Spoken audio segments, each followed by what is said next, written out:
What a redeeming win for the Bulls, handing one of the best teams in the league their first loss of the season and a much needed win after a blow of news that they received in that they were losing Patrick Williams for the next 4 to 6 months. And it's especially key because the Bulls' schedule is only going to get harder going into this upcoming month. So getting these wins now and at home before going on a long road trip out west. Bulls started out strong in the first quarter. They came out with energy and effort. They were playing well in transition and playing incredible defense. You also saw that in the second quarter where the Bulls led by as many as 12 points at one point. And in the last 4 minutes, they kind of fell asleep, committed some bad fouls, bad turnovers, and gave up the lead to the Jazz by halftime. But then after the Bulls came out with a pretty lethargic start to the third quarter, they picked up the energy, eventually regained the lead. And then heading into the fourth quarter, the Bulls took care of business and never really looked back. And they handed the Utah Jazz their first loss of the season. And that's what I want to talk about in this video. So what's going on, everyone? You're listening to Bulls Central here. Hope you're all doing well. Look, I know that after the game against the Knicks, some people started questioning whether this Bulls team can actually be a legitimate team in the NBA, especially against a strong defensive team who also possess lethal shooters from outside. And really, that was the same sort of makeup from a team like the Jazz, which I would argue is an even better defensive team and a better outside shooting team than the Knicks as a whole. And the Bulls came in after a defeating game where they nearly came back and won and took care of business against a strong team. The whole, well, the Bulls haven't been tested yet remarks can now cease because so far the Bulls have only lost one game by 1 point, and for the most part they maintain the lead throughout this game tonight. Now, the Bulls did falter a bit towards the end of the fourth quarter, which kind of made me nervous. It was a little similar to what we saw in the game against the Raptors, but the Bulls finally started hitting their shots and pulled out the W. Now, a couple of takeaways from this game. First and foremost, I love what I saw from Tony Bradley. Bradley has barely gotten any playing time this season, really just being out of Billy Donovan's rotation, but with Patrick Williams being out and the Bulls being undersized against most teams, he's been able to get some key minutes and was a huge piece on the defensive end in guarding Rudy Gobert. Bradley only put up 2 points, but had 2 critical blocks and was bodying up guys in the paint to prevent the Jazz from getting easy penetration. Another takeaway was the Bulls' ability to limit their turnovers yet again against one of the better defensive teams in the league, which is so incredibly encouraging when you compare it to how this team took care of the ball last season against teams like this. And then finally, the other thing that I was surprised by was how poorly the Bulls shot the ball from 3 tonight, 5 for 21 at 23%, and yet they still won the game, showing yet again this team and their defense is what is enabling them to win games consistently. The team that was supposed to be terrible on defense, well, their defense is actually leading to their success more so than their offense is. Also, I think a lot of it is because the Bulls are playing much better from the mid-range and around the basket in the restricted area than they were previously, which allowed them to still produce strong offense despite not hitting from outside tonight. Oh, and another takeaway actually, and not really a good stat for the Bulls, was how many assists they had. A total of 16 assists for the team as a whole. What's funny is that the ball movement looks solid, but oftentimes the Bulls would pass the ball too much to the point where they would force a turnover or take a bad shot as a result. You compare this to some of the Bulls' blowout wins in which they put up over 30 assists in a game as a team.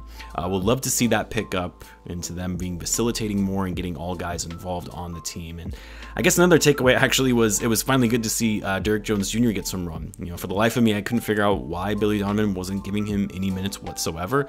Like, use his athleticism and defense off the bench. I know he's more set on tighter rotations, and with Patrick Williams, when he was still in lineup anyway, maybe he just kind of fell out of the rotation. But it's clear the guy is a valuable piece off the bench, and you saw that with his defensive effort tonight in rejecting 3 shots in just 19 minutes of play along with 1 steal. Like, the guy was plus 18 on the night. Give him some more minutes, and I think the Bulls, without Patrick Williams, you're going to see him getting more opportunities. Troy Brown Jr. only got 3 minutes tonight, and it's because Derrick Jones Jr. and his great play on the defensive end. Now, looking at the starting lineup, you really have to say that DeMar DeRozan was the player of the game in this one. He's really been stepping it up while Levine has been in pain with that thumb injury. I know he botched the game-winning shot against the Knicks the other night, but tonight he showed up and balled out, putting up 32 points on 13 for 22 shooting, 6 rebounds and 3 assists with only 1 turnover. Talk about an efficient night when the Bulls really needed it most. And then Zach Levine, I mean, for a guy who was literally playing with a cast on his thumb, he's still playing incredibly well. Now, there were times where Levine was getting a little lazy on defense, and stuff like that does frustrate me a little bit because we have seen that Levine can be a good defender. And I really think his lack of defense is what is keeping him back from being a true bona fide superstar in this league. But at the same time, I mean, I get it. He's probably not wanting to re-aggravate the thumb by playing strong defense. But in any event, he still had a solid game from himself, putting up 26 points on 9 for 19 shooting, 5 rebounds and 4 assists. And most impressive for Zach, 0 turnovers in 34 minutes of play. Lonzo Ball still struggling on the offensive end. You know, he's just continued to shoot the ball poorly, especially from deep, going 1 for 6 tonight from 3, 11 points overall, 5 rebounds and 3 assists. But again, where Lonzo has been so critical for the Bulls is his scrappy defense, and especially on the perimeter. I mean, the Jazz shot horribly from 3 tonight for a great 3-point shooting team. And a lot of that was thanks to Lonzo Ball and Caruso for their solid effort in guarding their best shooters. Lonzo had 4 steals on the night and was deflecting plays all over the court. Nikola Vucevic still really struggling on offense as well. You know, he shot 4 for 19 tonight, which was just brutal. He still managed to score 16 points and pull down 12 boards. He also had a really big steal towards the end of the game, but you really have to hope that Vucevic is going to shake off some of this early season rust, because we're going to need his scoring come November when the Bulls play their toughest stretch of schedule yet.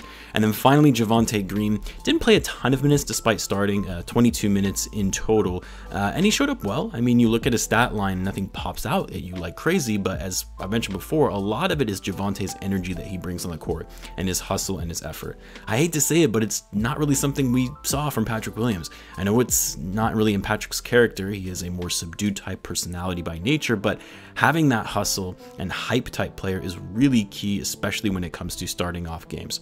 One call out off the bench is Alex Caruso. You know, he struggled tonight, committed quite a few turnovers on some bad passes, but the defensive effort continues to be there, and it's been great to have his leadership in the second unit with a group of younger guys. So that's a wrap up for this week for the Bulls. They go 2-1 this week and improve to 5-1 on the season. The Bulls have not had a start like this in a long time, and it feels good to finally see our team at the top of the Eastern Conference, even if it is very early in the season.